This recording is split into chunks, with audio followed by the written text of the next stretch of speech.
विवेक चूडामणी ग्रंथ श्लोक प्रकरण क्रमांक होतं 71.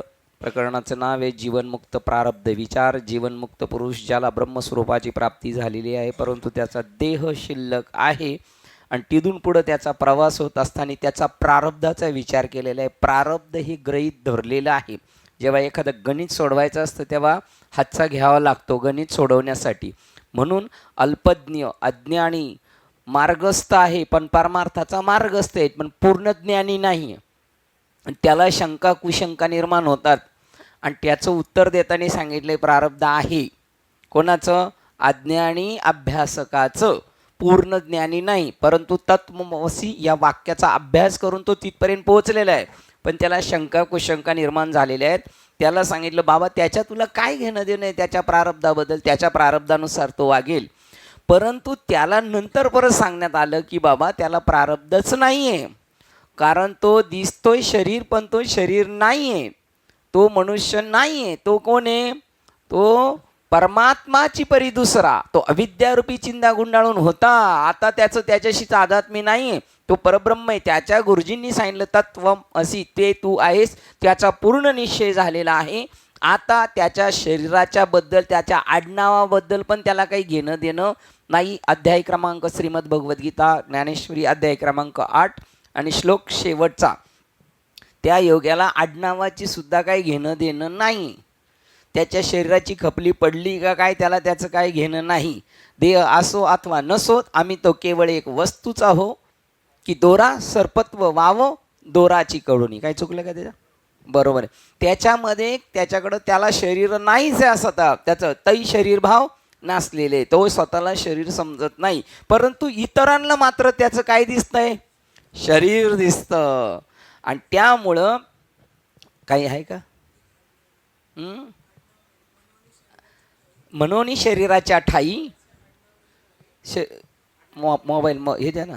हां, म्हणून शरीराच्या मनोनी तयाच्या ठाई मनोनी तयाच्या ठाई शरीराचे आडनावही नाही. कोणे काळे काही निमित्ते हा, कोणे काळे काही निमित्ते पाहे. आता कोणत्या वेळेला काय नाश होणार आहे? त्याचं शरीर पडणार आहे, त्याचं शरीराचं ना, त्याला शरीराचं आडनाव सुद्धा नाही नाही. कारण देश काल अवघी वस्तू एक झालेले असं त्याच्या पुढे, कारण तो आपण देश काल वस्तू नाही. म्हणून मार्गाती कासाया शोधावे, कोणी कोठीनी कोणी के जावे. हा, जरी देश कालादी आगवे आपणच झाला. बघा बरं, हे म्हणजे असं आपल्या ध्यानात पाहिजे. आणि कोणतरी आपल्याला हेल्प करणार, त्यावेळेला कोण करणार आपल्याला हेल्प? कोणतरी आपल्याला हेल्प करणार. कोण करणार आपल्याला हेल्प? आपण काकांनी एकदम आपणच आपल्याला देव करणार असं, पण नाही आता दोन, कारण प्रभुदास सांगतो दोन नाही आहे का नाही महाराज. त्याप्रमाणे त्याची स्थिती झालेली असल्यामुळे त्याला त्याच्याशी नाही, परंतु तिसऱ्याला मात्र दिसतं त्याचं शरीर, आणि त्याला दिसतंय त्याच्या शंका निशंक करण्यासाठी स्वीकारला आहे त्याला प्रारब्ध. पण नंतर सांगितलं तो स्वयं परब्रह्म झाल्यामुळे त्याला आत्म्याला काही प्रारब्ध नाही, आणि तो स्वतः कोण झालेला आहे? आता आत्मा चैतन्याचा गाभा झालेला आहे तो, त्यामुळे त्याला नाही. असं शेवटचा श्लोक वाचला होता, तरी आपण थोडंसं नजर टाकू. ज्या अर्थी श्रुतीचा अभिप्राय सर्व काही परमसत्य आहे हा सांगण्याचा हेतू आहे. 4 वेद 6 शास्त्र 18 पुराणे यांचा काय सांगण्याचा उद्देश आहे? ग्रंथ वाचतोय आपण, सत्संगाला जातोय, काय सांगायचंय त्यांना? हे जगत नाहीच, हा सर्व परमात्माच नटलेला आहे हे सांगायचंय. परंतु तुमचं आपलं लगेच स्वीकारण्याची भूमिका नाही, म्हणून त्यांनी स्वीकारलं जगत गणित सोडवण्यासाठी, परंतु ते नाही असं सांगण्याचा हेतू आहे. साक्षात्कार्यांना देहाधिकाचे सत्यत्व सांगण्याकरता नव्हे. 4 वेद 6 शास्त्र 18 पुराणांना हे सांगायचं नाही का देहाधिक सत्यत्व आहे. देहाधिक काय आहे?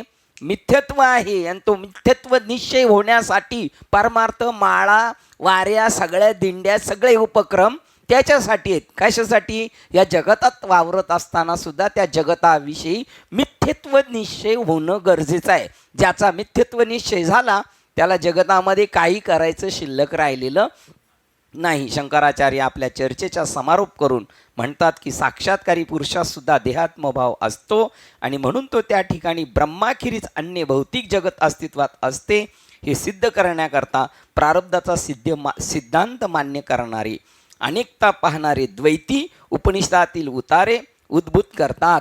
आता जे द्वैती लोक आहेत ना ते म्हणणार असणारच त्याचं शरीर, नाही तर तो पडला असता, लगेच मेला असता, संपला असतं त्याचं.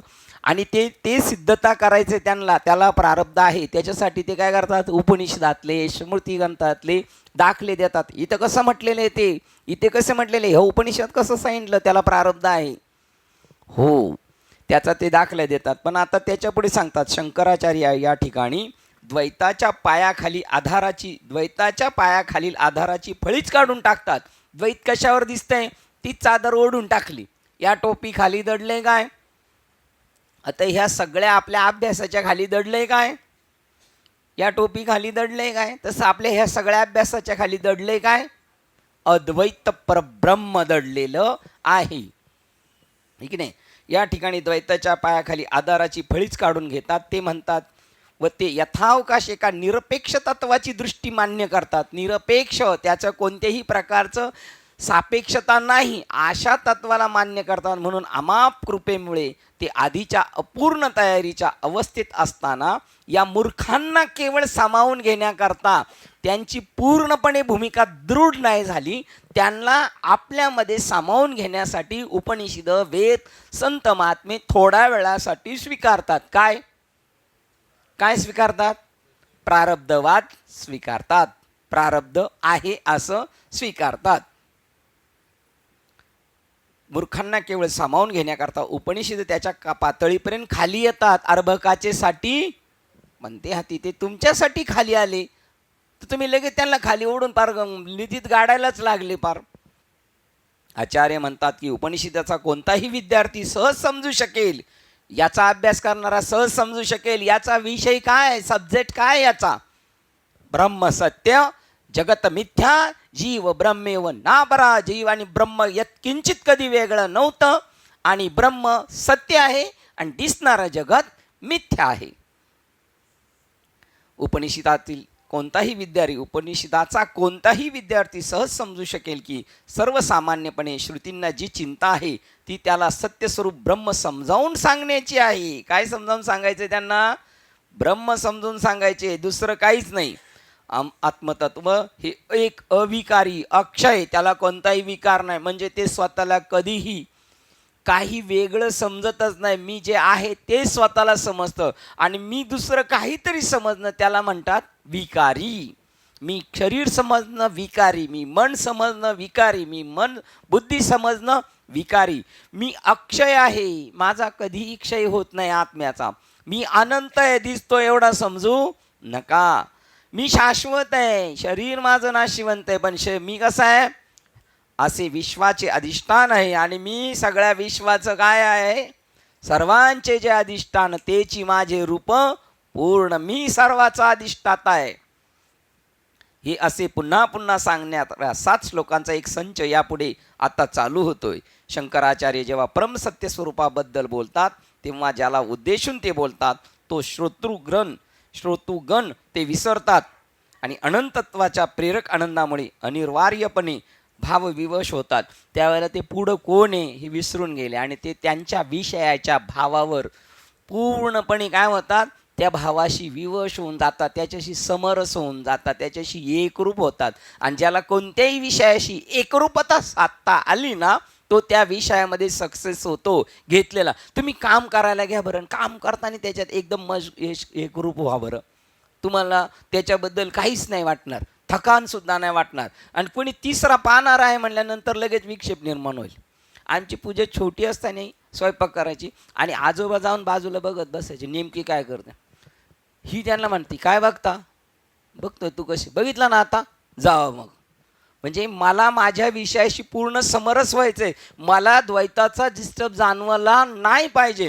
त्याच वेळेला तो त्या क्षेत्रात अग्रगण्य स्थान गाठवू शकतो. ते म्हणतात, ते बोलतात त्यावेळेला ते उद्देशून बोलतात, ते श्रोतृगण विसरतात आणि अनंत तत्वाच्या प्रेरक आनंदामुळे आपल्याला आतून उफाळून आलं पाहिजे. आतून बाहेरून सोंग करून काय उपयोगाचं नाही. ज्याला आतून उफाळून येतो ना तो वरातीत स्वतः जाऊन नाचतो, आणि ज्याला बळच खिचून न्यायचं ना तो खिचून नेणाराला नादी लावतो आणि परत जागेवर येऊन उभा राहतो. नाचणार म्हणतो कुठे गेला, हा परत जागेवर गेलेला आहे की नाही. त्याच्याशी तो एकरूप झाला पाहिजे. आनंदामुळे अनिवार्यपणे भावविवश होतो.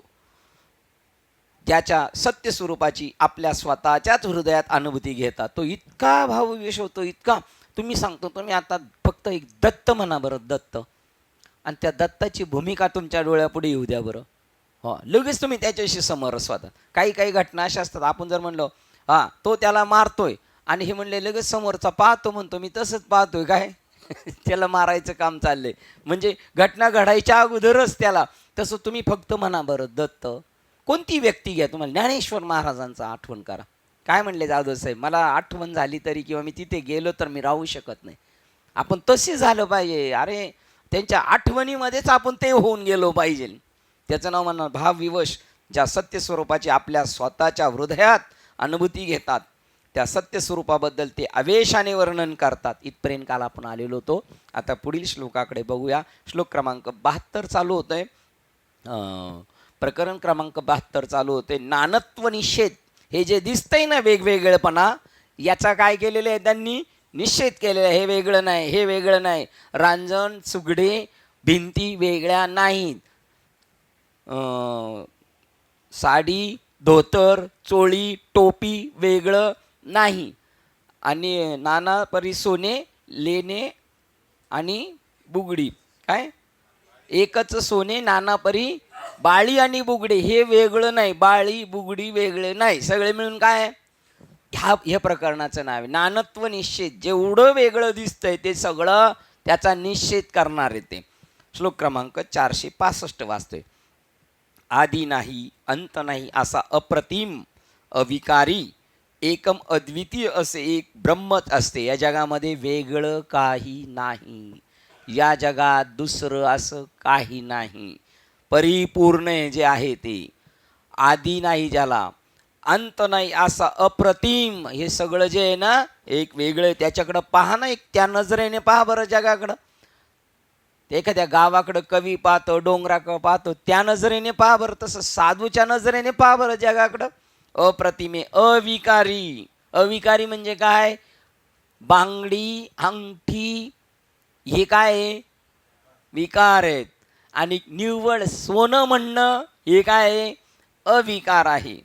एकम अद्वितीय, जरी बांगडी वगैरे असलेच अंगठी असली चैन असली तरी एकमेव अद्वितीय एकम अद्वितीय असे ब्रह्मच असते. सगळे मिळून काय असतं, ते सोनंच असतं.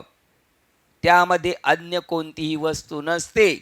अंगठी जरी दिसली तरी अंगठी नाही, बांगडी दिसली तरी बांगडी नाही, चैन दिसली तरी चैन नाही, सगळे मिळून काय ते तसं. हे जाणणारे या जगामध्ये किती आहे, अद्वैत कुसरी विरळे आहेत. आणि आपण समजायचं असे अद्वैत कुसरी कसे आहेत, विरळे. आपण काय बाबा त्याच्यात, असे अद्वैत कुसरी कसे आहेत, विरळे. आपण काय बाबा त्याच्यात आहे, आपण त्याच्यात बाबा आहे, आपण काय बाबा त्याच्यात नाही, असं समजायचं नाही ना. असं समजलं ना आपल्या बाबांचा तो कमीपणा आहे. आपल्या बाबांनी आपल्यासाठी जो केलेला आहे ना प्रवास आपल्यासाठी, तो निष्फळ होऊ शकत नाही. परंतु त्यांना थोडंसं नैराश्य, त्यांना आनंदही नाही नैराश्य पण नाही, पण तरीसुद्धा अपेक्षा असतेच. जे सदैव परिपूर्ण असून तुम्ही आपण सदैव परिपूर्ण आहोत आत्मरूपाने.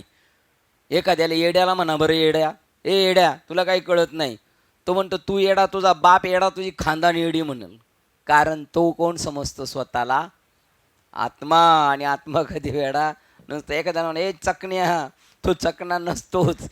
तो तुम्ही त्याला चकना जे म्हणता त्याच्या शरीराला म्हणता. तो म्हणतो तू चकना, तुझा बाप चकना, तुझी खानदान चकणी. कारण तो आत्म्याला कोणत्याही प्रकारचं व्यंग नाही. आणि असं अव्यंग निज धाम माझे तिथपर्यंत जास्त, तोपर्यंत तुझा प्रवास थांबवू नकोस. ते सदैव परिपूर्ण असून त्याच्यात इतर काहीही नसते. मधने बाबा म्हणतात एखाद्या म्हातारीला म्हणलं आठाची काठी झालेली आहे म्हातारी, आठाची काठी. आता आठाची काठी तुम्हाला लवकर कळल, तुम्हाला लवकर कळल आहे का नाही, बुटक्या माणसाला नाही कळायचं आहे का नाही. हां, आणि त्याला म्हटलं मर, त्या म्हातारीला म्हटलं, ते म्हणते तू मर ना, मला कशाला मारतो का? म्हातारी मरणार नाही का? म्हातारी मरणार नाही का? म्हातारीच नाहीये, काय ते आत्मतत्व आहे. त्यामुळे ते म्हणते मी म्हातारी नाही, तू मर, मी मारणारा नाही. म्हणून आगा मर हा बोलू न साहती. जे सदैव परिपूर्ण असून त्याच्यात इतर काहीही नसते, या जगतामध्ये दुसरी वस्तूच नाहीये. म्हणून एकम अद्वितीय असते, अनादी, त्याचा अंत नाहीये, ना सुरुवात नाही, अनंतम. मी केवढा आहे? बाबा म्हणतात तुम्ही केवढे आहेत? आपण तुमच्या आपल्या नाकातला आकाश प्रकाश वायू आपल्यापुरता आहे का जगभर आहे? तसे आपण अनंतम आहोत, आदी नाही आणि अंतही नाही असे. याचा अर्थ ज्यास जन्म नाही आणि मृत्यू नाही असे. आपला जन्म कधी झालाय? आपला जन्म कधी झालाय? सईद बाबा, आपला जन्म कधी झालाय? जन्म नाही झाला. बघा आता हा म्हणतो जन्म नाही झाला. हो, आत्म्याला जन्म नाही, आत्मजन्माच्या अतीत आहे. त्याचा जन्म बी होत नाही, मृत्यू नाही, त्याला वृद्धपकाळ नाही, तारुण्य नाही, कोणतीच स्थिती नाही त्याला. तो सगळ्यापेक्षा वेगळा आहे. मात्र हे सगळं जे होतंय ते कशावर? शरीरावर होतंय. जन्म नाही मृत्यू नाही असे अप्रमेय असे काहीही नाही की ज्याची त्याच्याशी तुलना करता येईल. जगात दुसरी कोणतीच वस्तू नाही का त्याच्याशी त्याची तुलना करता येईल. त्याच्या तुलनेत दुसरं काहीच नाही. पण आमच्या तुकोबरायाची तुलना जर केली ब्रह्मत्वाशी तर ते तुकिता तुलनेशी ब्रह्म, म्हणजे ब्रह्माची तुलना करायला दुसरं जगात दुसरी कोणतीच वस्तू नाही. हो, अशी वस्तू आपण आहोत असे आपले बाबा सांगतात आपल्याला. आणि त्यांच्या पायावर आपला काय पूर्णपणे विश्वास आहे का मी अप्रतिम आहे, अप्रमेय आहे, मी अनंतम आहे. त्याची कशाशी तुलना करता येणार नाही. कारण ते शरीर मन बुद्धी नाही आहे, ते दृश्य भावना विचार नाही, ते जगताच्या पलीकडचे असते. जे तुम्ही दिसताय ना, तुम्ही जेवढी कल्पना करता त्याच्यापेक्षा अफाट आहे ते, अमूप आहे ते. कारण ते विलक्षण असल्याने जाणीवेच्या निम्नतर पातळीवरील कोणत्याही अनुभवाशी त्याची तुलना करता येणार नाही. ते कसं आहे, ते विलक्षण आहे. त्याच्यासारखं दुसरं लक्षण सांगणारं कोणतीच गोष्ट नाही.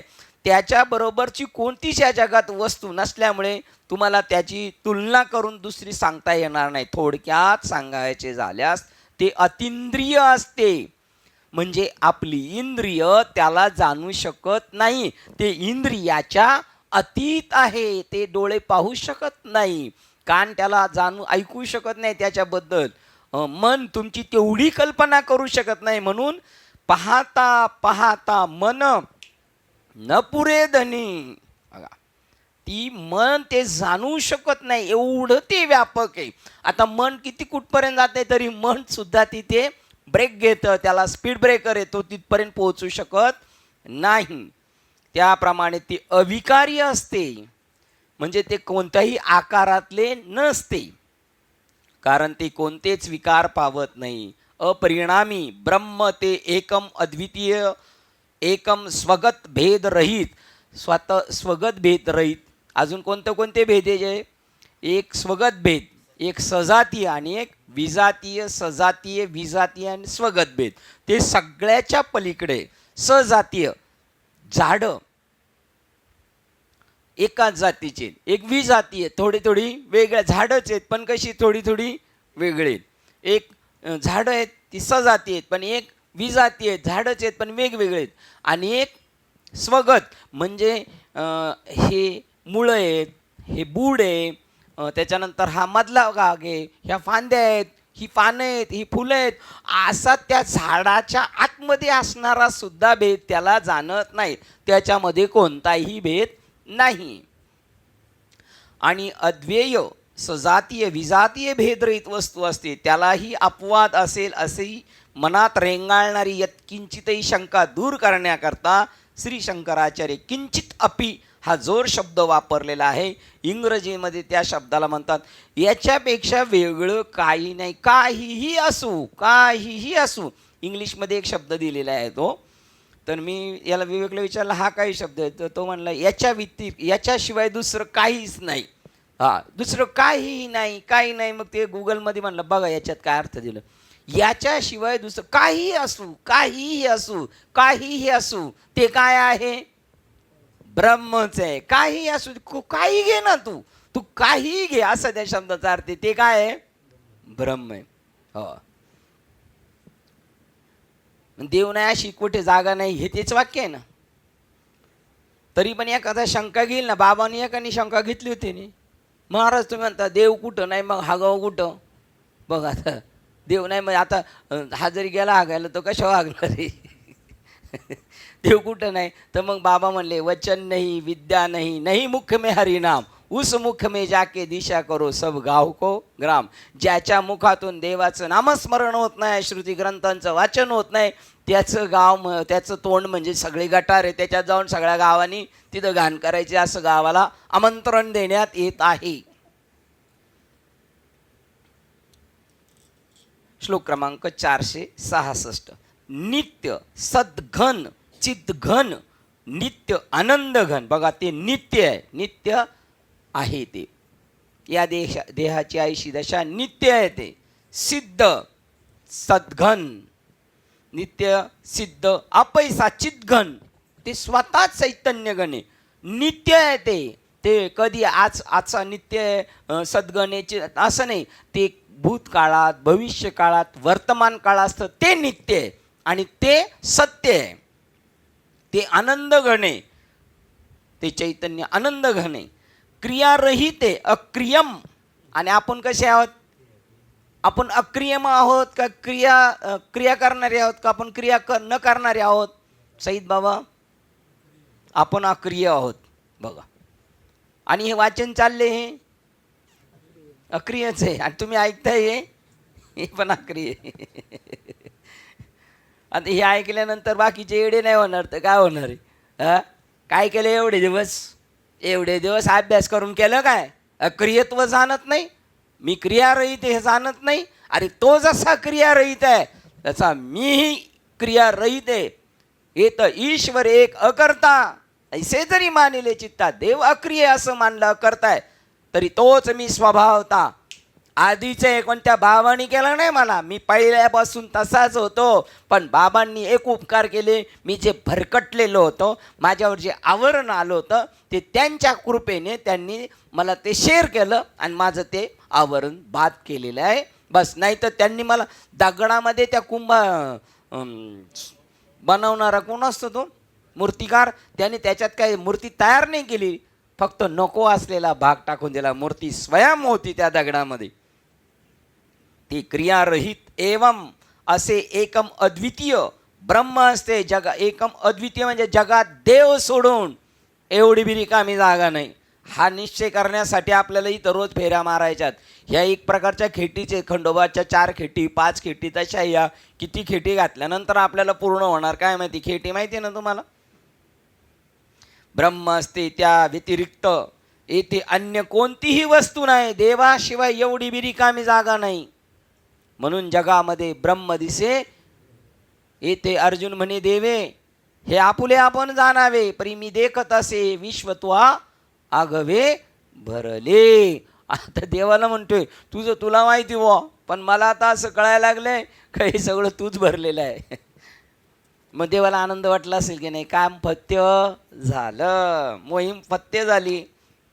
ब्रह्माचे स्वरूप कसे असते हाच पुढील काही श्लोकाचा विषय असल्याने त्या संबंधाने चर्चा केली आहे. ब्रह्माचे स्वरूप कसे आहे या श्लोकाचा विषय असल्याने त्या संबंधित पुढे चर्चा केली आहे. आत्मतत्वाच्या स्वरूपाची व्याख्या करता येत नसली तरी जागृती, स्वप्न आणि सुषुप्ती या अवस्थांमध्ये अनुक्रमाने स्थूल, सूक्ष्म आणि कारण देहामध्ये त्याच्या अभिव्यक्तीच्या संदर्भात ते निर्देशन करता येणे शक्य असते. वास्तविक देव कसा आहे असं बोटाने दाखवता येत नाही. तरी पण आटापिटा करून ते तुमच्या आपल्या गळी उतरवण्यासाठी त्या शब्दांची तडजोड करून करून आपल्याला तिथपर्यंत घेऊन जातात. त्यावेळेला त्यांच्या मुखरविंदावर पण आपलं लक्ष पाहिजे. तो पेटीचा जो स्वर होतो तिथेच आपल्याला तो शब्द कॅच करायचा आहे. तो थोडा तरी बाजूला गेला तर आपल्याला त्याचा मेळ लागणार नाही. म्हणून वक्त्याच्या बरोबर रेंजमध्ये आपण पाहिजे, त्यावेळेला ते सगळं घडणार आपल्याला. जर थोडं काही मध्ये आपण आतल्या खोलीत गेलो तर कसं आवाज अस्पष्ट होतो. रेंजमध्ये सेम तसंच आहे इथे पण, ते शब्दाने व्यतीत करता येत नाही. स्थूल देहामध्ये जे अस्ति सत्रूपाने व्यक्त होते ते सूक्ष्म देहात जे ज्ञान चित्रूपाने व्यक्त होते. बघा, सत्रूपाने जे शरीरात आहे स्थूल शरीरामध्ये, ते सूक्ष्म शरीरामध्ये चित स्वरूपाने चैतन्य घन स्वरूपाने व्यक्त होते. ते कारण देहात आनंद म्हणून व्यक्त होते. जेव्हा गाढ अज्ञानात आपण झोपतो ना त्यावेळेला आपण एक प्रसन्नच होत असते इंडायरेक्ट. कारण सगळ्या गोष्टीचा काय पडलेला असतो तिथे, विसर पडलेला असतो. जेव्हा सर्व गोष्टीचा विसर पडतो तेव्हा तो माणूस कसा होतो, फ्रेश. एखादा टेन्शनमध्ये असेल तर डॉक्टर म्हणतात त्याच्याशी जास्त बोलू नका, निघा बाहेर, निघा बाहेर, जास्त बोलू नका. कारण त्याला झोपू द्या, त्याला सुषुप्तीत जाऊ द्या, सगळं त्याला विसरू द्या. म्हणून अभिव्यक्त होते सच्चित आनंद स्वरूप, त्यास आत्मतत्व म्हणता येईल.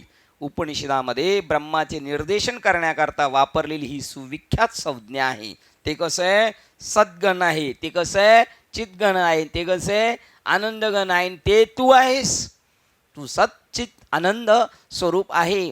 आपल्या साखरेबाबांचं जो ज्ञानेश्वरांचा सार्थ गाथा आहे त्याच्यामध्ये म्हणतात, जोपर्यंत तुला श्री गुरूंकडून तू सच्चिदानंद स्वरूप ब्रह्म आहेस अशी जोपर्यंत तुला सांगण्यात येत नाही, अनुभूतीत आणून येत नाही, तोपर्यंत तुझ्या पाठीमाग लागलेले जन्म मरणाची राटी कदापि ही सुटू शकत नाही. ही वाचत नाहीत काही. का नाही वाचत? वाचतात पण त्यांना का कळत नाही? वाचूनही कळालं पाहिजे ना, म्हणून ती अक्षरे नाही आहेत. तुम्ही जरी अक्षर समजत असाल तर ते अक्षर नाही. ते शिवी दिल्यानंतर कसा पेटून उठतो माणूस लगेच, तसं आहे ते. पण शिवीचा जसा खराखुरा अर्थ कळाला आहे तसा याचा खराखुरा अर्थ कळाला पाहिजे आपल्याला. आत्मतत्व हे अस्तित्व घन सद्घन असते. आपणा सर्वसाधारण माहीत असते ते फक्त वस्तुमात्राचे आणि प्राणीमात्राचे अस्तित्व. मनुष्य दिसतो, संपतो, एवढंच माहिती आहे. पण त्याच्या पाठीमागं असणारे जे चैतन्य त्याचे आपल्याला जाणणे, ते घडत नाही ते बिघडतही नाही. खरे बोलावायचे झाल्या झाड आहे असे जेव्हा आपण म्हणतो तेव्हा आपण झाडातील अस्तित्व सत्स्वरूपाचा उल्लेख करीत असतो. झाडातील अस्तित्व म्हणजेच दगडातील, पशुतील आणि मानवातील अस्तित्व होय.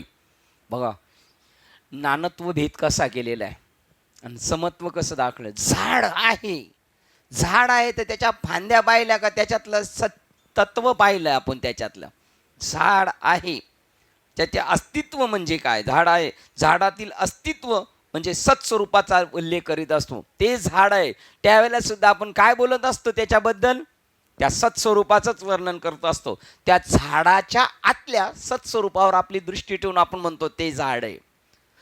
तेच सत्तत्व दगडातही आहे, पशुतील आणि मानवातील अस्तित्व होय. बघा कसे सम. म्हणून वृक्षवल्ली आमा सोयरी, माझ्या एवढेच त्याच्यामध्ये शक्ती. काय माझ्यामध्ये शक्ती आहे? माझ्यामधलं जे चैतन्य आहे आणि झाडामधलं चैतन्य आहे ते काय आहे, एक आहे.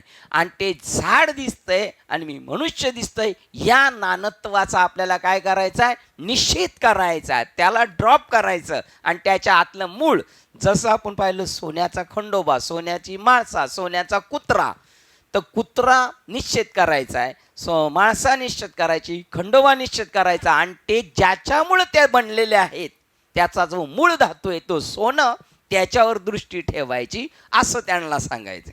केवढं साम्य, हे साम्य कळालं त्यांना. कुत्रा म्हणल्याबरोबर त्यांना काय दिसलं, नामदेव महाराजांना कुत्र म्हणल्यानंतर काय दिसलं, खरे बोलायचे झालं झाड आहे असे आपण जेव्हा म्हणतो तेव्हा झाडातील अस्तित्व कळालं. कुत्रा म्हणल्यानंतर कुत्र्यातलं अस्तित्व काय, ब्रह्मचैतन्य, हे त्यांनी पाहिलं लगेच. आणि आपण लगेच काय पाहिलं, कुत्रा पाहिला. आपण नाथबाबांनी गाढव म्हणल्यानंतर गाढव नाही पाहिलं, त्याच्यातलं सत अस्तित्व पाहिलं. आपण काय पाहिलं, आकार पाहिला. म्हणून झाडामधलं जे सत्तत्व आहे तेच दगडामध्ये, तेच पशुमध्ये आणि तेच मानवाचे अस्तित्व होय, जो सर्व वस्तू मात्रात समान घटक आहे. काय समान घटक आहे? 5 किलोची अंगठी, 5 ग्रॅमची अंगठी आणि 4 तोळ्याचं मंगळसूत्र, दोन्हींमधलं अस्तित्व सेम आहे. चक्रम झाले काय? बाबा चक्रम झालेत? बाबा चक्रम झालेत का नाही? बाबा चक्रम आहे. एवढं डोकं चालत नाही. 5 तोळ्याचं मंगळसूत्र आणि 5 ग्रॅमची अंगठी सारखीच आहे म्हणताय. का म्हणताय बाबा सारखं? आणि ग्रॅम कोण पाहणार? ग्रॅम याला मजा आली बघा प्रवीणला. जे पाहायचं तेच पाहत नाही मामा तुम्ही. काय पाहिलं पाहिजे आपण? ग्रॅम नाही ना पाहिजे. हा, ग्रॅम पाहिलोच घोटाळा होतोय आपला. आपलं पाहून काय होतंय? ग्रॅम पाहून घोटाळा होतोय. ते ग्रॅम ड्रॉप करायची तेवढी अक्कल विवेक त्यावेळेला आला पाहिजे. बरं असं सांगून लगेच झटकन कळतं का नाही? अक्कल विवेक त्यावेळेला आला पाहिजे, ग्रॅम नाही पाहायचं. हे आपल्याला कळत नाही काय? हे कळत नाही आपल्याला. ग्रॅम नाही पाहायचं, सोनं पाहायचं, ग्रॅम नाही पाहायचं. आपण जर ते समोरच्याला म्हणलं तर मग आम्ही कशाला इथे येतोय? आम्ही कशाला इथे येतोय? तुम्ही त्याच्यासाठी येत नाही, तुम्ही करमणूक करून घ्यायला येत. इकडे इकडे बसायचं. तर बाबा म्हणले ना, इकडे इकडे तुकाराम महाराजाच्या पुलावर बसायपेक्षा माझ्या घरी येतात.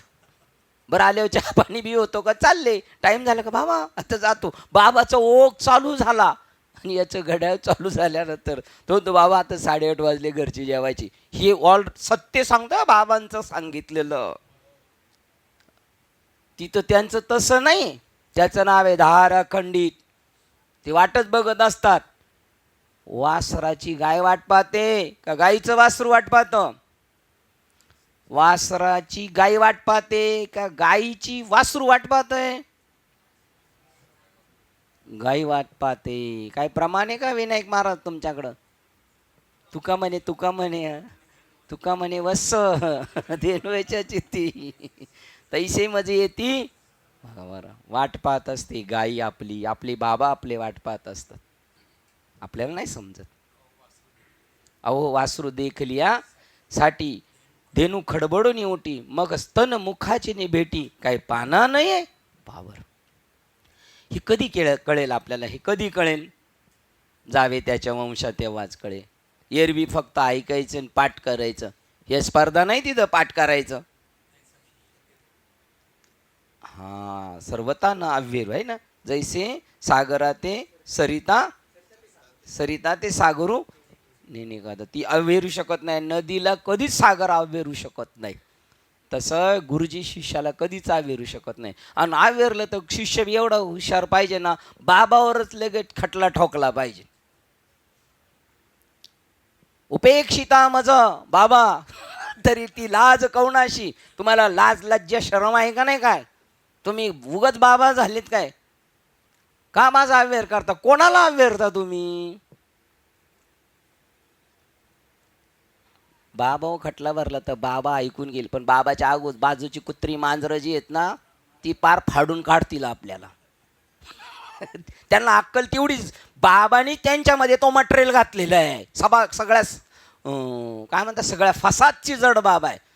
बाबांनी फक्त त्यांना शिकवलंय. छो का ती याची कुत्री असतात ना, मांजरं पकडणारी येतात बघा. ती कुत्री कोणाची? वैद्याची कुत्री. ही सगळी वैद्याची कुत्री आहेत. वैद्याची नाही, वैदाची कुत्री आहे ती.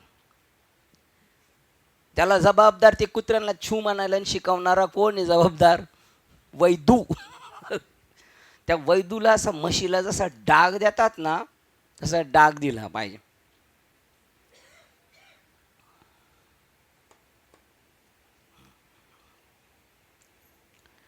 झाडातील अस्तित्व म्हणजेच दगडातील, पशुतील आणि मानवातील अस्तित्व होय. जो सर्व वस्तू मात्रात समान घटक आहे त्या अस्तित्वालाच सत म्हणतात. ग्रॅमला नाही म्हणत. कशाला म्हणतात?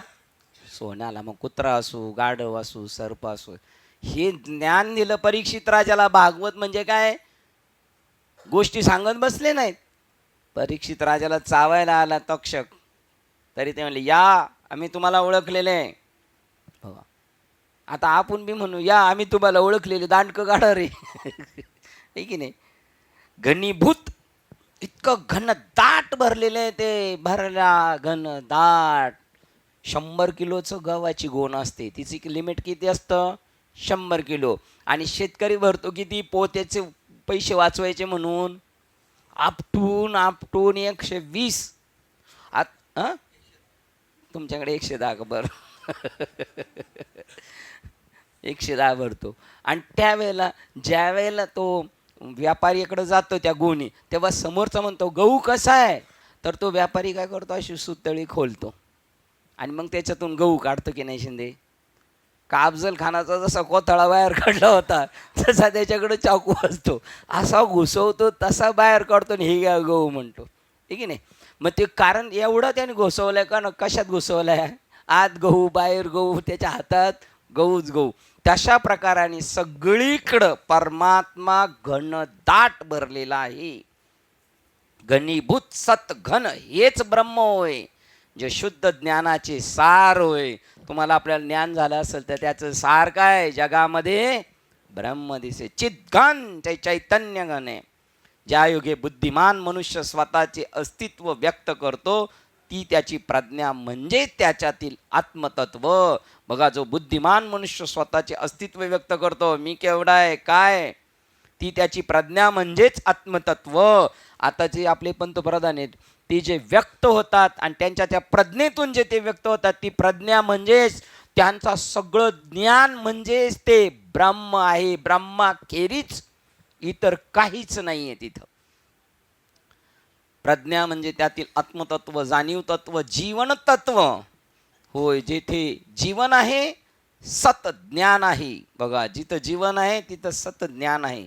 चित तेथे, येथे जीवन असते तेथे बुद्धी ज्ञान असते. चित म्हणजे जेथे जीवन असते तेथे बुद्धी ज्ञान असते, आणि जेथे जीव नष्ट झालेला असतो तेथे ज्ञान नसते. जीवभाव संपला म्हणजे मृत्यू पावले, त्याचं शरीरात आत्मस्वरूपच नाही, ते तर नाही. जिथं आत्मा आहे तिथं हे सगळं आहे. ते म्हणतात चंद्र तेथे चंद्रिका शंभू ते, तसं ते म्हणतात. जीवन आहे, आत्मा आहे, तिथं सत आहेच. मग तो कोणाचाही आत्मा असू द्या, जनावरांचा असू द्या, कोणी उदाहरण काल परवा मानलं होतं, चिलटापासून तर ब्रह्मदेवापर्यंत तेच आहे. कुणीतरी आत्ता एवढ्या 2-3 दिवसामध्ये मांडला होता विषय. जीव नष्ट झालेला असतो तेथे ज्ञान नसते.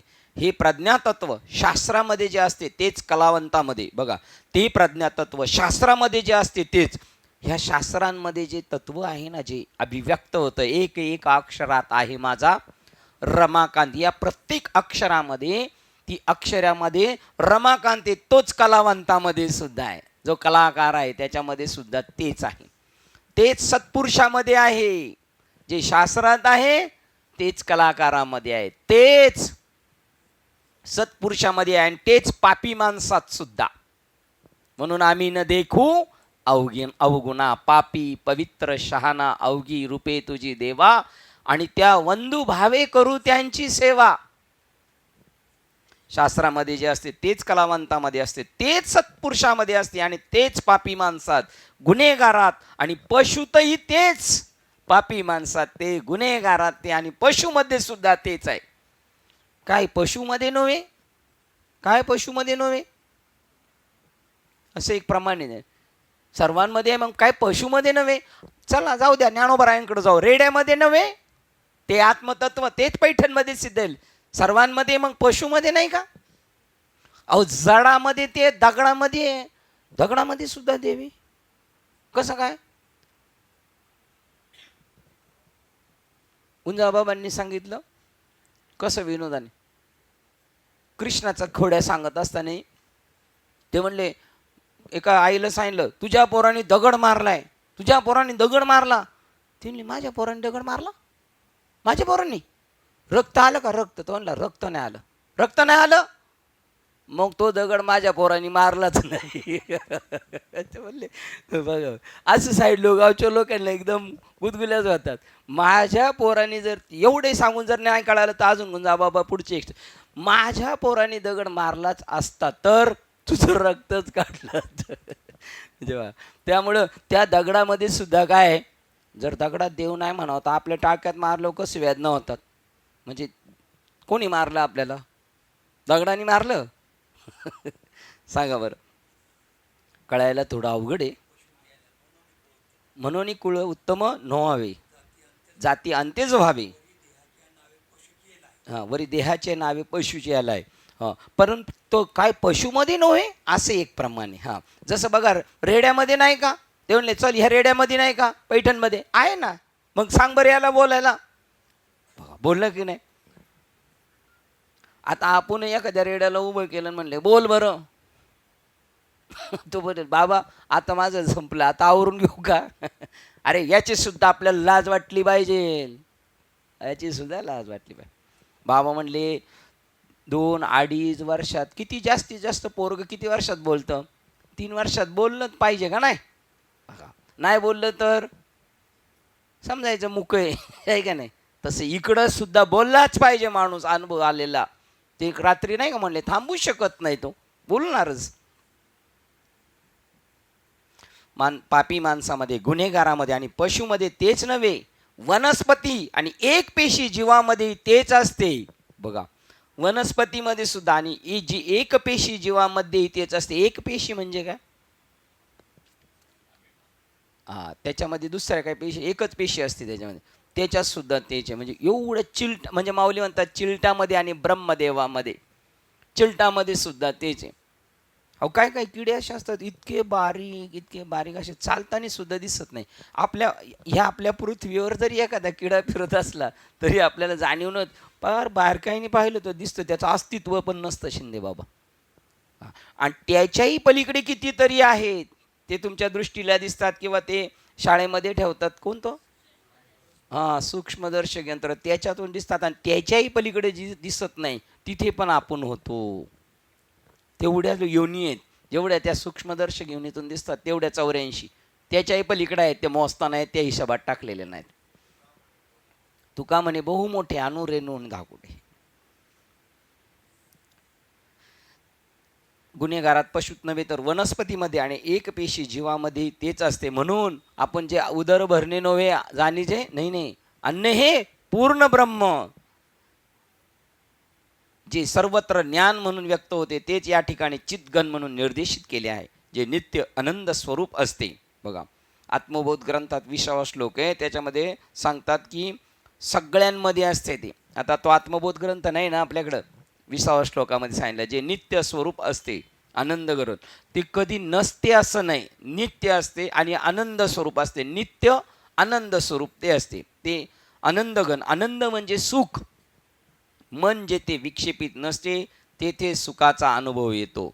सुख कधी होतं आपल्याला? मन जेव्हा विक्षेपित नसतं. आणि मनात काहीतरी असलं चालू का आपण आनंदित राहणार नाही.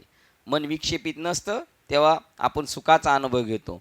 जेवढं रात्रीच्या झोपेला मन विक्षेपित नसतं तेव्हा आपण सुखाचाच अनुभव घेत असतो. जितके विक्षेप कमी तितके सुख अधिक. म्हणून साहजिकच जेव्हा तुम्ही अतीत झालेले असता तेव्हा ती परमसुखाची अवस्था मनाच्या संदर्भातच असावयास हवी.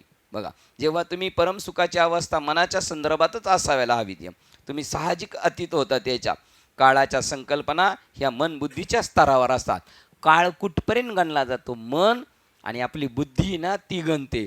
आणि काळ त्याच्यापेक्षा अफाट व्यापक असल्यामुळं मन बुद्धी त्याला गणू शकत नाही. आणि जोपर्यंत तुम्ही त्याला गिनती करण्याचा प्रयत्न करता तेव्हा चाचपडणे अंधारात, तोपर्यंत त्या काळाला महत्त्व आहे. ज्या वेळेला तुमचं मनही संपेल आणि बुद्धी संपेल तेव्हा काळाचं सुद्धा अस्तित्व नसणार. काळाची संकल्पना ही मनबुद्धीच्या स्तरावर असते. म्हणून प्रत्येक अनुभव परिवर्तनीय आणि विकारवान असतो. बघा, प्रत्येक अनुभव आपले व्यवहारातले अनुभव कसे आहेत? परिवर्तनीय. आज असं आहे तर उद्या तसं आहे, उद्या तसं आहे तर परवा तसं आहे, म्हणून ते विकारवान आहेत. हे परमसुख मनाच्या अतीत झाल्यावर अनुभवले जाते, ते मात्र अविकारी आहे, ते शाश्वत आहे. हे परमसुख मनाच्या अतीत झाल्यावर अनुभवले जात असल्यामुळे ते काळाने बाधित होत नाही. म्हणून ते परम सुख नित्य स्वरूप असते, नित्य आनंद स्वरूप असते. क्रियारहित अक्रियम, ते क्रिया करत नाही. ते जरी आता आपण बोलतोय ना, ते बोलत नाही. ज्ञानेश्वर महाराज म्हणतात तुम्ही किती बोलले, पण तुम्ही ईश्वराच्या संबंधाने बोलताना तेव्हा तुम्ही मौनी आहात. तुम्ही कितीही चालले तरी तुमचे चालणं नाही होत, कारण ते चैतन्य चालत नाही. ते चालायला इकडून तिकडं जायला ते तिथं नसावं, मग त्या क्रिया घडू शकतात. अक्रिया, क्रियारहित. 2 नंबर दिले. अक्रियत्व म्हणजे काय, म्हणून भाष्यकार अक्रियम याचा सृष्टाधिक क्रिया शून्य. सृष्टीतली सर्व क्रिया कशा आहेत, शून्यमय, त्या काहीच करत नाहीत. आत्मतत्वाच्या अस्तित्वातच कर्मे घडतात. सृष्टी काय करत नाही. कोण करतंय, आत्मतत्वाच्या अस्तित्वातच कर्मे घडतात. कोणाच्या अस्तित्वात कर्मे घडतात, आत्मतत्वाच्या. परंतु ते स्वतः मात्र त्यात गुंतून राहत नाही. नंबर 3, एक रस सम म्हणून नाशरहितम, ते मात्र कशातही गुंतून राहत नाही, कारण ते एक रूप आहे, तिथं 2 भाग नाही.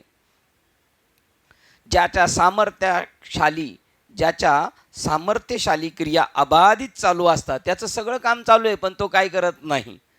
त्या जगताला सूर्य प्रकाशित करत असतो, परंतु सूर्य त्यांच्यात कोणत्याही प्रकारे गुंतून राहत नाही. सूर्य उगवला का सगळे लोक कामधंदा करायला जातात, सूर्य मावळला का सगळे घरी चालले, परंतु त्याच्या अस्तित्वात सगळ्या क्रिया घडतात, पण तो काही स्वतः करत नाही. तसं आत्म्याच्या अस्तित्वात हे सगळं घडलेलं दिसतंय, पण तो त्याच्यात गुंतत नाही.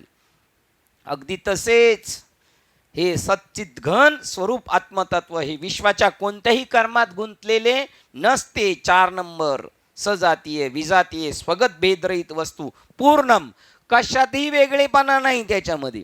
हो, तो सगळ्यांमध्ये असून सगळ्यांमध्ये नाही, आणि चाललंय सगळं त्याच्याचमुळे.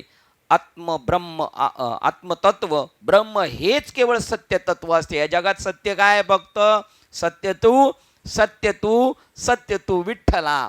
आपल्याला हे पटलेलं नाही, म्हणायला पटलेले, पण अजून तसं अनुभूतीला आलंच.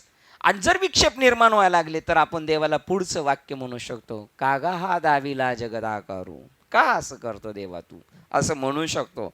पण अजून आपल्याला सत्य तू हेच पटलेलं नाही, तर पुढचा विक्षेप आपण त्याला म्हणू शकतो, हे का दाखवलं तू, का पटलंय आपल्याला, पटलंय सगळं परमात्मा सत्य आहे. आत्मतत्व ब्रह्म हेच केवळ सत्य तत्व असते. त्यांच्यात कोणतेही नानत्व नसते, त्याच्यामध्ये वेगळेपणा नसतो. तो स्वतःच्या शरीराला जसं समजतो तसं सर्व जगताला समजतो. तू का म्हणे का देहाचे अवयव तसं तो समजतो. असं ज्ञानोबरायांना राग आला आणि त्यांनी व्यक्त केला, तर मुक्ताबाई त्यांना म्हणतात, जीप दाताने चाविली कोणी 32 ताडिली. तुम्हाला वेदना देणारे तुमचेच दात आहेत, आणि जिला वेदना झाली ती तुमचीच जीभ आहे.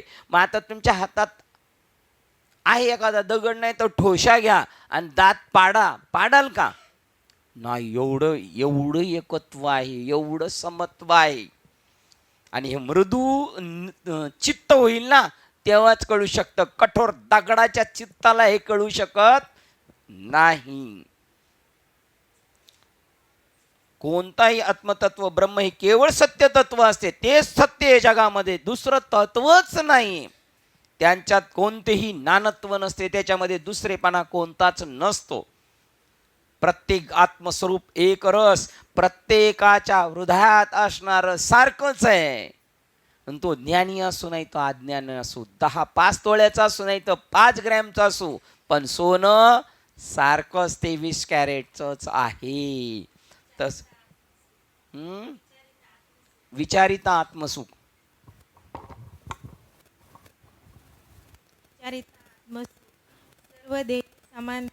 सर्व देही समान देख.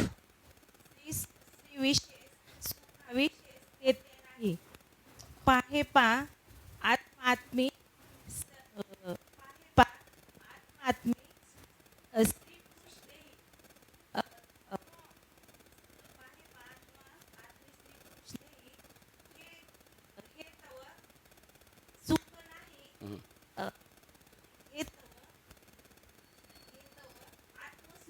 नाही, ठाई ते सुख आपल्या ठाई असे पाही स्वतः. बघा, जरी वेगवेगळं दिसलं तर तिथं सुख नाही, आत्मसुख. आपलं सुख आत्मा ठाई आहे आणि सगळ्यामध्ये सारखं पाहणे. चांगलं बोलले, चांगलं बोलले. ते तुमचा आवाज बरोबर आहे, पण यांचे शेल डाऊन झालेले.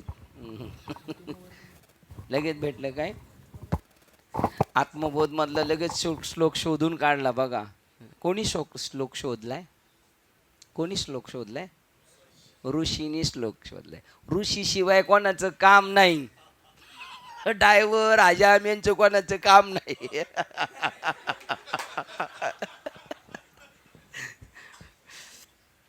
आत्मतत्व आत्मचैतन्य का आश्रय लेकर जड़ होते हुए भी देह, इंद्रिय, मन और बुद्धि आदि उसी प्रकार से अपनी अपनी क्रिया ही करती है, क्रियाएं करती है.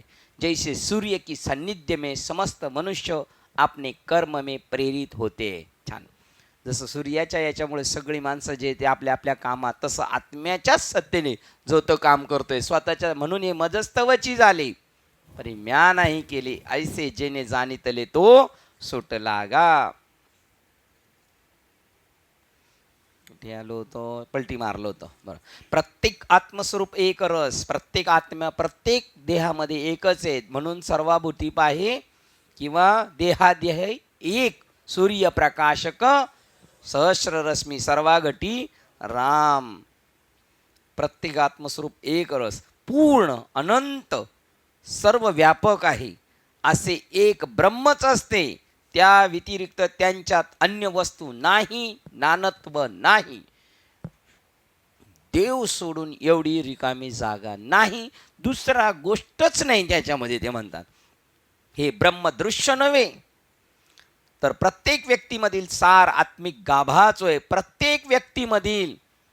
म्हणून जगची देह झाले, म्हणून प्रिया प्रिय गेले, हर्षामर्ष ठेले दुजेऊन. सगळं तोच झाला. आईस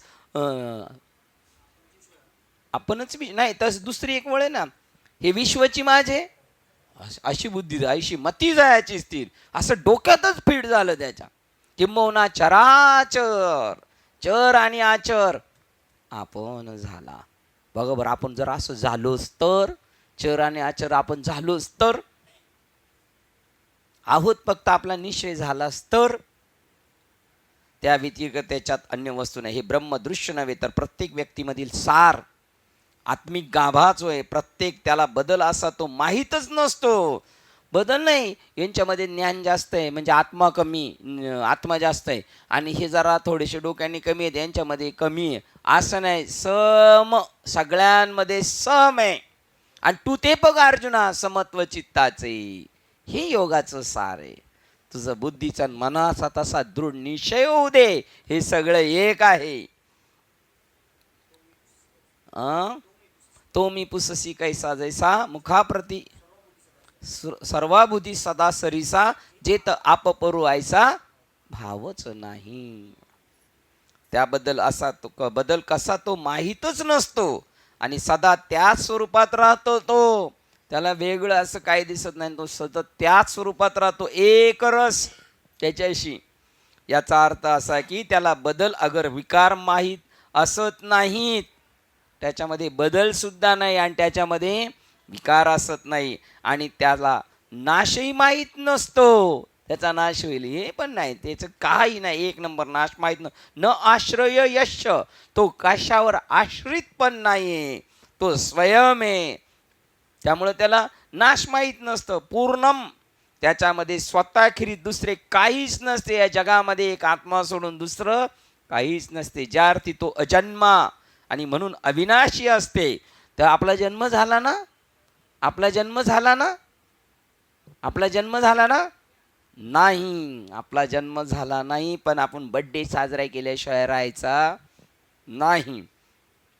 अविनाशी असते, आपला नाश होणारा नाही. असं आपल्याला वाटतं का आपला नाश होणार नाही? म्हणून ते अनंत असते, ज्यात त्याचा नाश होत नाही म्हणून ते अनंत आहे. आणि आपण सीमित आहे म्हणून आपला काय नाश आहे. जे अजन्म आणि अविनाशी असते ते केवळ अपरिवर्तनीय असते. ज्याचा जन्म होत नाही, ज्याचा नाश होत नाही, ते कसं असतं? अपरिवर्तनीय, त्याच्यात परिवर्तन होत नाही. एवढेच नव्हे तर ते अनंतही असते, व्यापक असते, ते सर्वतोमुख, ते सर्वव्यापी असते, सगळ्यांमध्ये असते. हो, आणि म्हणून आपल्यापैकी प्रत्येकातील ते खुद्द चैतन्यत्व, जीवनत्वच असल्यामुळे, आपल्यातील प्रत्येकातील चैतन्यत्व जीवनत्वच असल्यामुळे ते जेथे नाही असा विश्वात एकही बिंदू आपणास कधीच सापडणार नाही. बघा, आपल्या प्रत्येकामध्ये तेच आहे, तेच आहे, तेच आहे, त्याच्यापेक्षा वेगळं नाही. आणि जगात शोधायला गेलं तर त्याच्याशिवाय दुसरी एक एवढा धुलीचा कण सुद्धा त्याच्यापासून वेगळा दिसणार नाही. ते ब्रह्म आत्मतत्व एकम अद्वितीय असते. त्याच्यामध्ये खचितच कसल्याही प्रकारचे द्वैत नसते.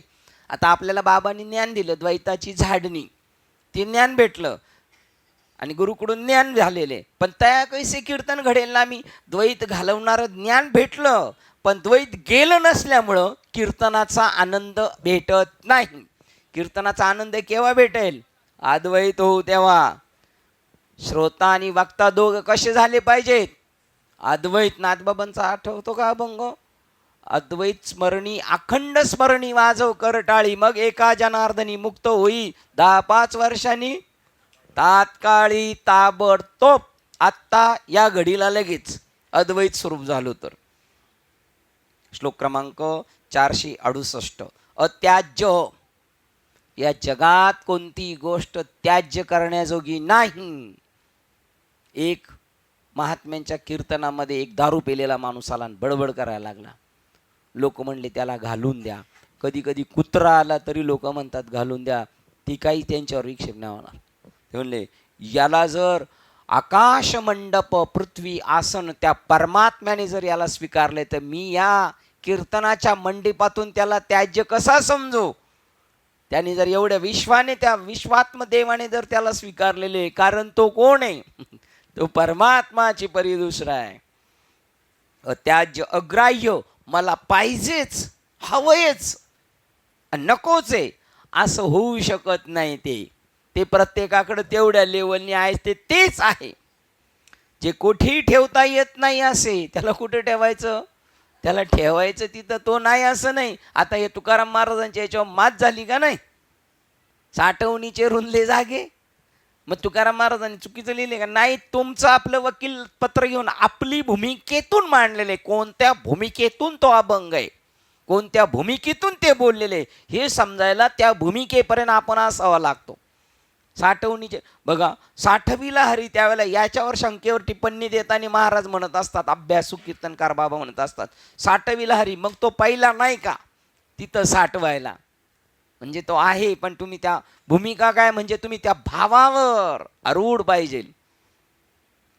तो कुठे ठेवता येत नाही असे. ज्याला कशाचाही आश्रय नसतो, सगळ्यांना याचा आश्रय आहे. आता सगळ्यांना आश्रय म्हणण्यापेक्षा आता नानत्व बाद चालले म्हणल्यानंतर आश्रय करणारा आणि आश्रय दाता, आश्रय देणारा, हे दोन नाही आहेत. आणि जरी दिसत असले तर दोन्ही कोण आहेत? ते एकच आहे. आश्रय नसतो असे एवम, असे हे ब्रह्म अद्वय असते. त्या व्यतिरिक्त कोणतीही वस्तू नसते. देव सोडून या जगामध्ये एवढी सुद्धा वस्तू नाही. सर्वामधील जे खुद्द सारच असते ते कधीच टाकून देता येणार नाही. मी मला टाकू शकत नाही. माझ्यामधलं सार तत्व टाकलं तर मी अस्तित्वच राहत नाही. मला ते कधीच टाकू शकत नाही. सर्वामधील जे खुद्द सार असते, सार काय आपल्यामध्ये? आत्मा. ते कधी टाकून देता येणार नाही, ते स्वीकारताही पण येणार नाही.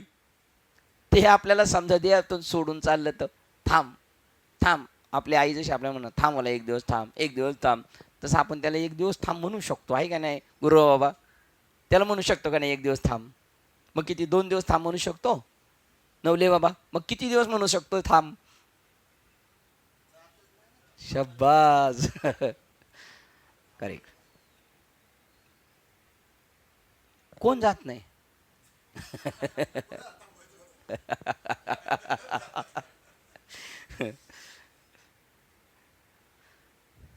त्याला धरू शकत नाही आणि त्याला सोडू शकत नाही.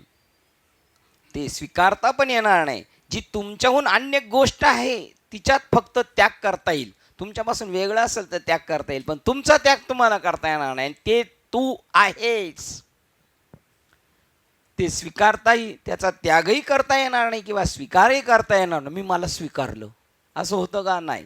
ते स्वतःचे सत्य स्वरूप असल्याने त्याचा त्यागही करता येणार नाही ना स्वीकारही. मी मला भेटलो असे तुम्ही म्हणू शकत नाही. मी मला भेटू शकलो नाही असेही मी आहे.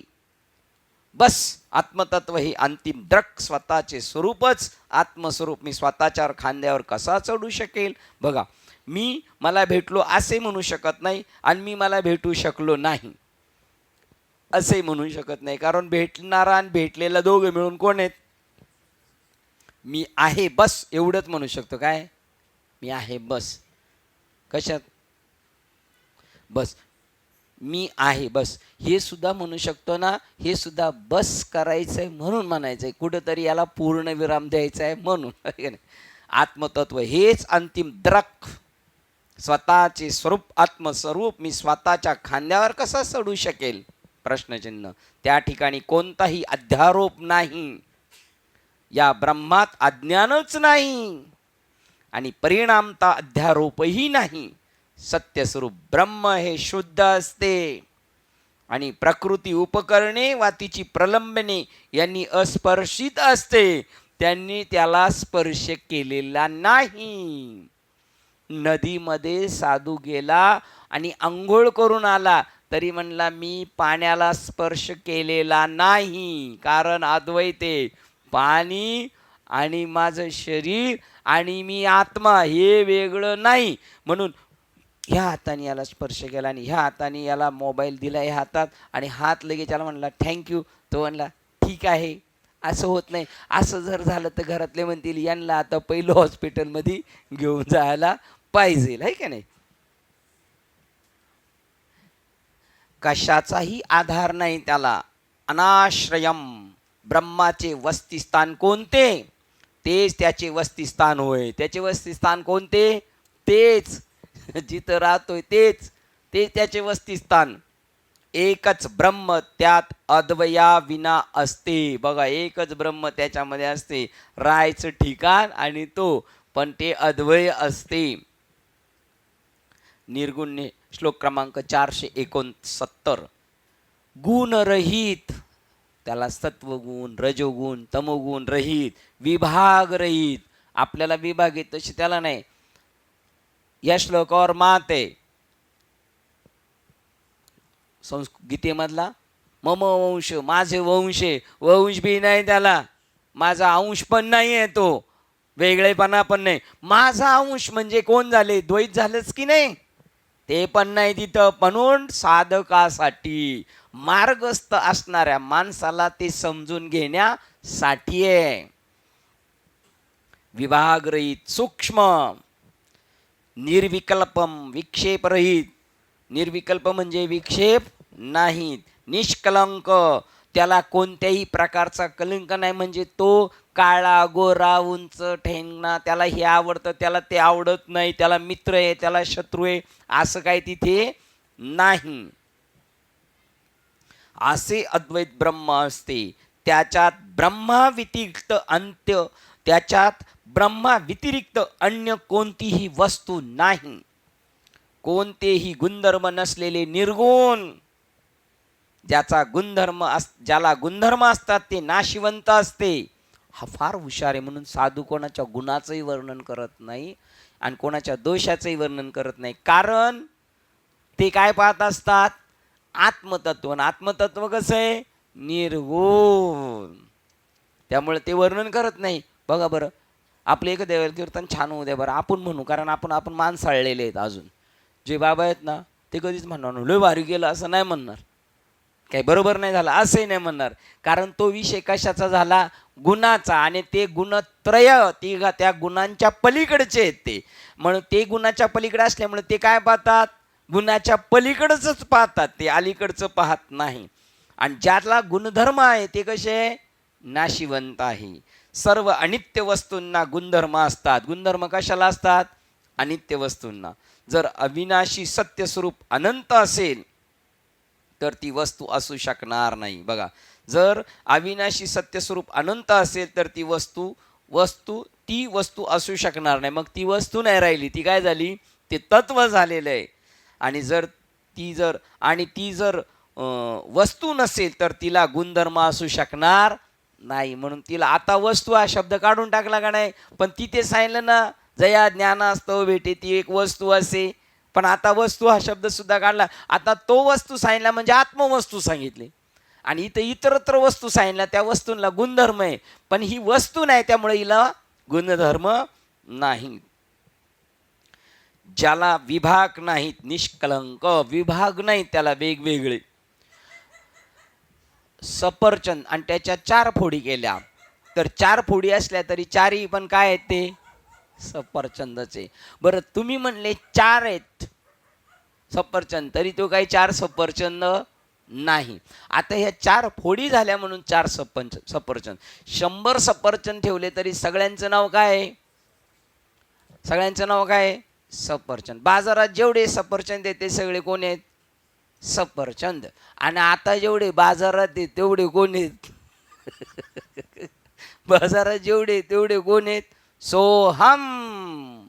तत्व आहे ते एकम द्वितीय असते, एकम अद्वितीय असते. ते अनंत आहे, त्याच्याशिवाय दुसरं काही नाही. आणि ते दिसतंय तेवढं सीमित नाही. अनंत आहे. अनंतामध्ये अंश कधी नसतात.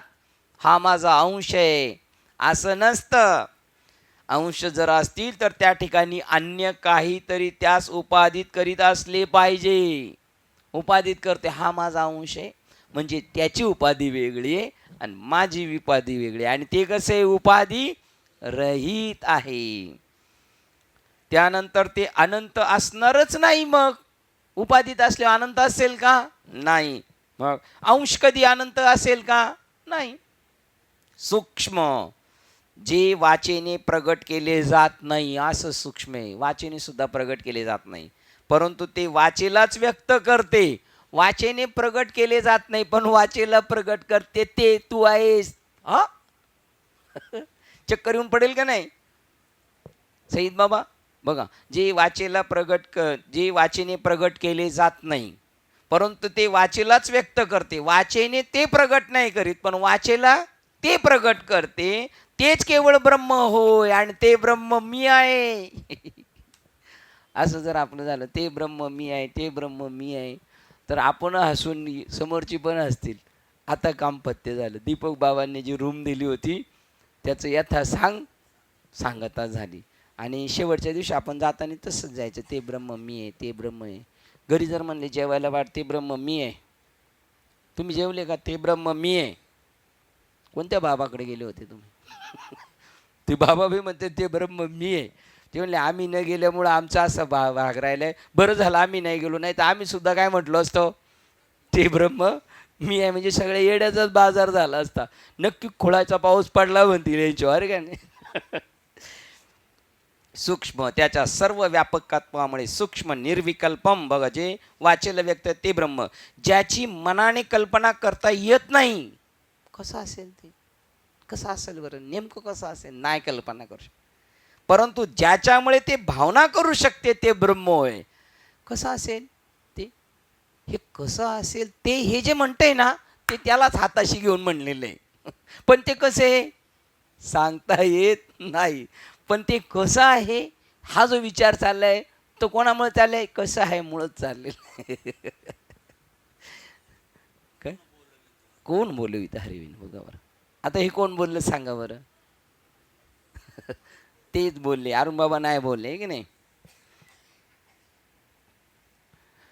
ते सर्व व्यापकत्वामुळे सूक्ष्म निर्विकल्प, कोणत्याही वृत्ती आणि विक्षेप नसलेले, त्याच्यामध्ये कोणतीही वृत्ती नाही. ब्रह्म, मी ब्रह्म आहे ती सुद्धा वृत्ती नाही. तिथे मी सोम आहे हा सोम भाव सुद्धा तिथे आटोकू. किंवा अर्जुना, तुला जे प्राप्त झाले ना ते सोहम भावाच्या लोकांचा तुला काय लागेल? दृष्टीला त्या कलंक लागेल. तुला काय लागेल, दुष्ट लागेल त्या सोमभावी लोकांची सुद्धा, त्याच्याही पलीकडे. म्हणून सोहम तेही आस्तावले, असले तर आटोकू म्हणून ते आस्तावले. आणि ते सोम साधना करणाऱ्यांचे तुला दुष्ट लागेल बरं, तू त्याच्या पुढे गेलेला आहेस. ते तिथं नेऊन ठेवलेलं आहे बाबाने आपल्याला बाबाने तिथं नेऊन ठेवलेलं आहे. कोणत्याही वृत्ती आणि विक्षेप नसलेले.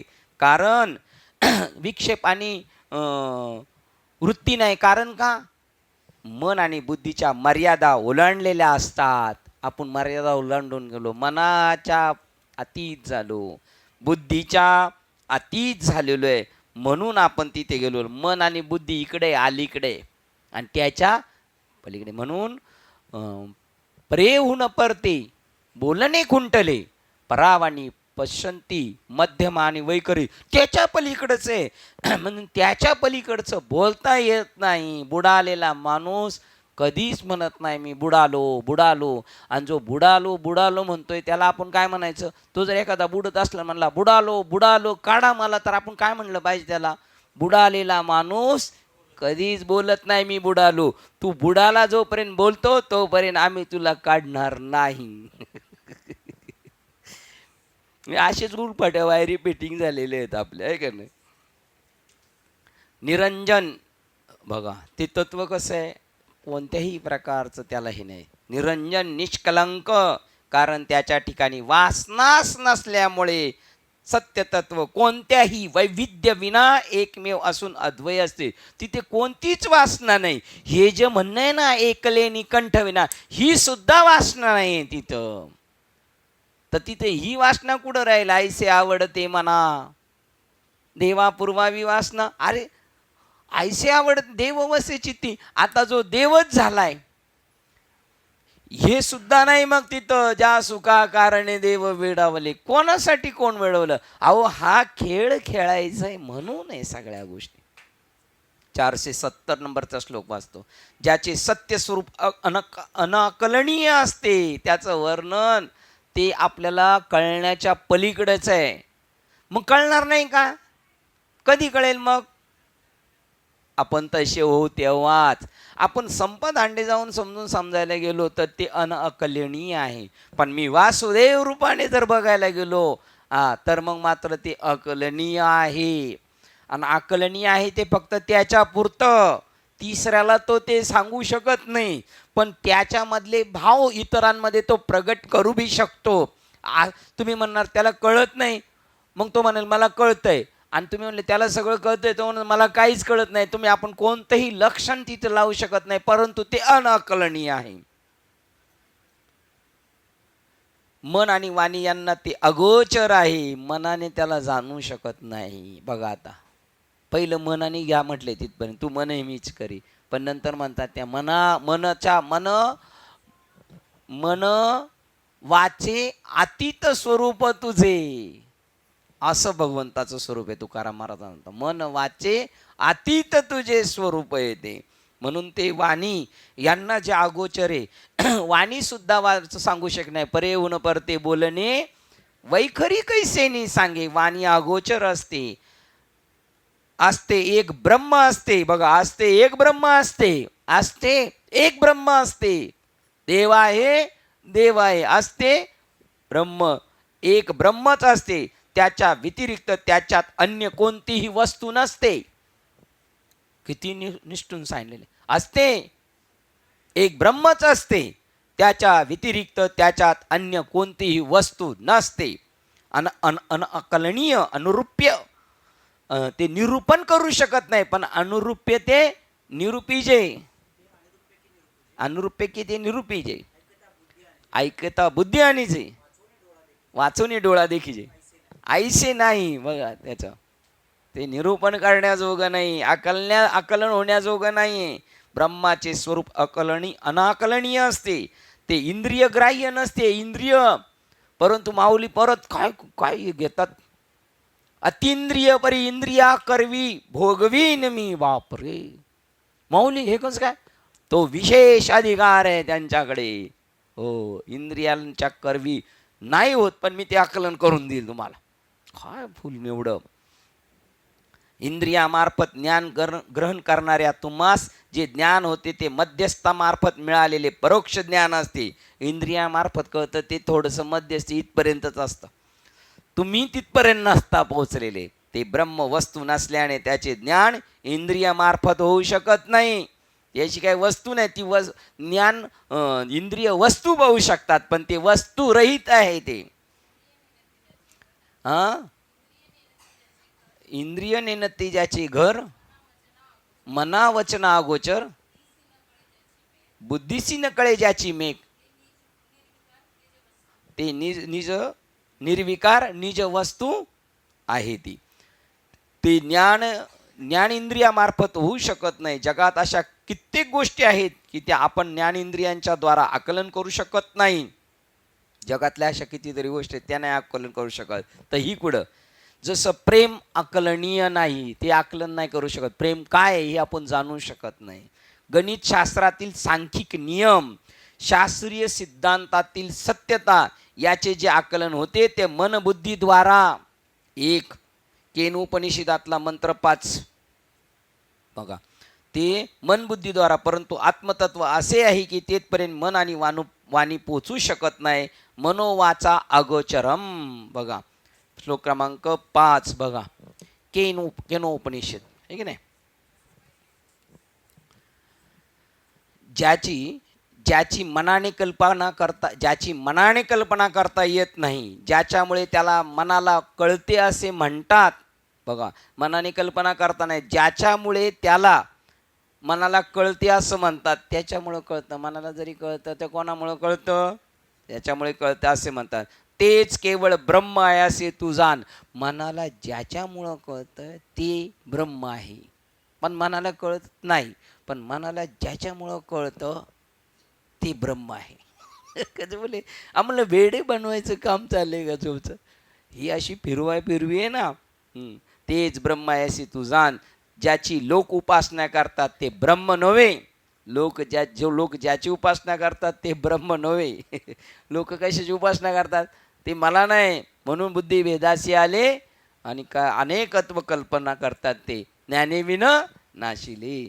ज्याची मनाने कल्पना करता येत नाही, परंतु ज्याच्यामुळे ते भावना करू शकते असे म्हणतात. तेच केवळ ब्रह्म असे तू जाण. ज्याची लोक उपासना करतात ते हे ब्रह्म नव्हे.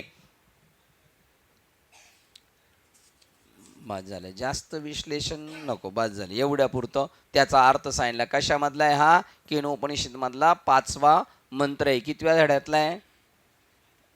खंड 1 मधला 5वा मंत्र. अजून आपल्याला दुसरा पण त्याच्यातला 4था पाहायचा आहे. पुढच्या याच्यात जाऊन तिथेच आहे का? बघू, 4था पण त्याच्या बाजूलाच आहे, तिथंच आहे. मनोवाचा अगोचरम, 4था नंबरचा. जे वाचेने व्यक्त केले जात नाही, परंतु ज्या योगे वाचा प्रकाशित केली जाते. बघा, वाचेने प्रगट नाही करत, पण वाचेला ते प्रगट करतं. आता वाचेने मी ते सांगू शकत नाही, पण ज्याच्यामुळे माझी वाचा हे बोलते ते तू आहेस. केवळ ब्रह्म आहे ते. बघा, तेच केवळ ब्रह्म आहे असे तू जाण. ज्याची तू उपासना करतोस ते हे नव्हे, जे वाचेने प्रगट केले जात नाही, परंतु जे वाचेलाच व्यक्त करते तेच केवळ ब्रह्म असल्याने तू जाण. ज्याची लोक उपासना करतात ते हे नव्हे. परमतत्व ते की जे ज्ञानेंद्रियांची मध्यस्थीने वा मन बुद्धीचे आकलनच करता येत नाही. बघा, जे परमतत्व ते जे ज्ञान इंद्रियांच्या मध्यस्थीने वा मन बुद्धीने आकलन करता येत नाही, ते मध्यस्थ्यामार्फत करणारे परोक्ष ज्ञान नव्हे. मन बुद्धी कोणतं ज्ञान करून देते? परोक्ष ज्ञान करून देते.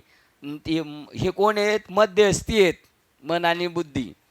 ती साक्षात ज्ञान असते, ती आत्मनिष्ठ अनुभूती असते. साक्षात जे ज्ञान असते ते काय असते? आपली आत्मनिष्ठ अनुभूती असते. सत्यतत्व हे अद्वैत ब्रह्म होय, त्याच्यात सत्यता वैविध्य नसते.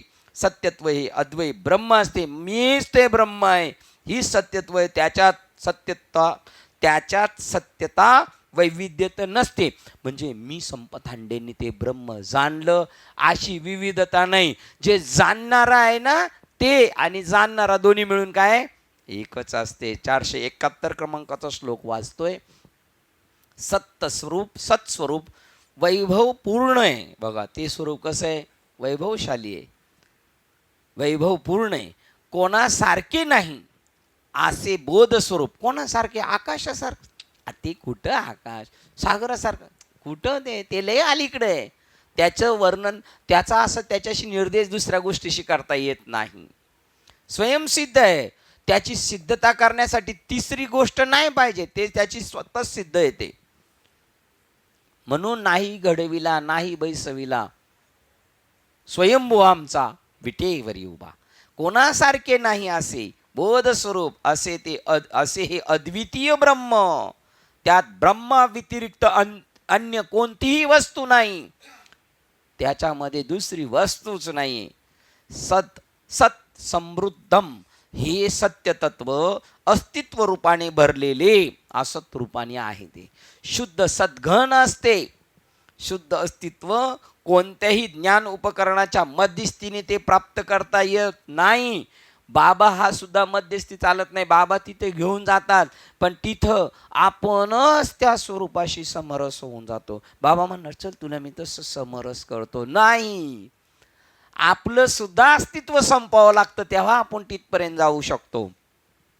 अस्तित्व कोणत्याही ज्ञान उपकरणाच्या मध्यस्थीने ते प्राप्त करता येत नाही. ते स्वतः सिद्धच असते. फक्त आपलं जे आहे ना ते बाजूला करा, ते स्वयंसिद्धच असते.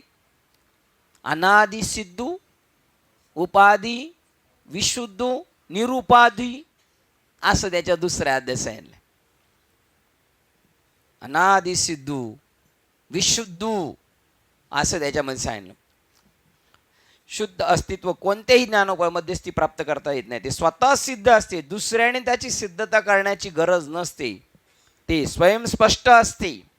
कोणत्याही प्रमाणाने सिद्ध होऊ शकणारी अशी ती वस्तू नव्हे. तुमचे अस्तित्व काही तुम्ही सिद्ध करण्याची गरज नसते. तुम्ही असताच.